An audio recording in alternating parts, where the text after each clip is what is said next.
Hello everyone, welcome back to the channel. Sprechen মানে হচ্ছে কথা বলা, zum Beispiel ich spreche Deutsch মানে হচ্ছে আমি জার্মান ভাষায় কথা বলি। এই Sprechen ব্যবহার করে আমরা আরো 12টি নতুন শব্দ তৈরি করতে পারি। এর আগে সহজ ভাষায় জার্মান শিখতে চাইলে অবশ্যই আপনি চ্যানেলটিকে সাবস্ক্রাইব করে রাখুন।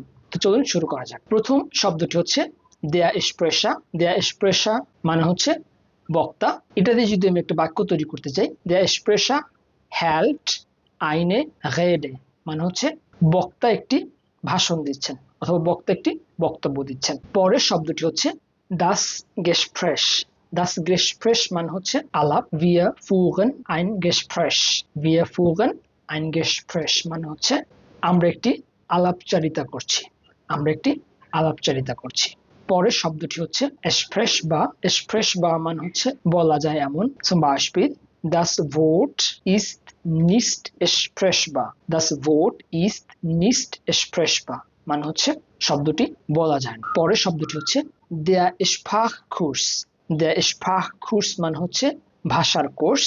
ich besuche einen Sprachkurs।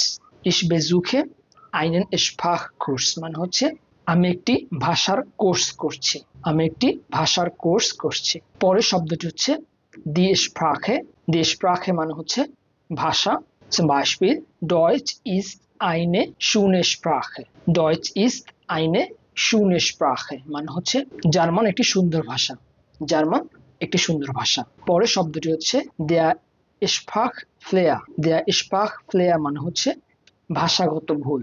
zum Beispiel er hat einen Sprachfehler। er hat einen Sprachfehler মানে হচ্ছে তার একটি ভাষাগত ভুল আছে। পরের শব্দটি হচ্ছে die Sprachprüfung। die Sprachprüfung মানে হচ্ছে ভাষার পরীক্ষা। zum Beispiel die Sprachprüfung ist schwer। die Sprachprüfung ist schwer মানে হচ্ছে ভাষার পরীক্ষা খুবই কঠিন। পরের শব্দটি হচ্ছে das Sprachbuch। das Sprachbuch মানে হচ্ছে ভাষার বই। zum Beispiel ich lese ein Sprachbuch। ich lese ein Sprachbuch মানে হচ্ছে আমি একটি ভাষার বই পড়ছি। আমি একটি ভাষার বই পড়ছি। পরের শব্দটি হচ্ছে ansprechen। ansprechen মানে হচ্ছে কারো সম্বন্ধে কথা বলা। কারো সম্বন্ধে কথা বলা। zum Beispiel er spricht mich an মানে হচ্ছে সে আমার সম্বন্ধে কথা বলছে। besprechen। besprechen মানে হচ্ছে আলোচনা করা। zum Beispiel wir besprechen das Problem মানে হচ্ছে আমরা সমস্যাটি নিয়ে কথা বলছি অথবা আমরা সমস্যাটি নিয়ে আলোচনা করছি। aussprechen মানে হচ্ছে উচ্চারণ করা।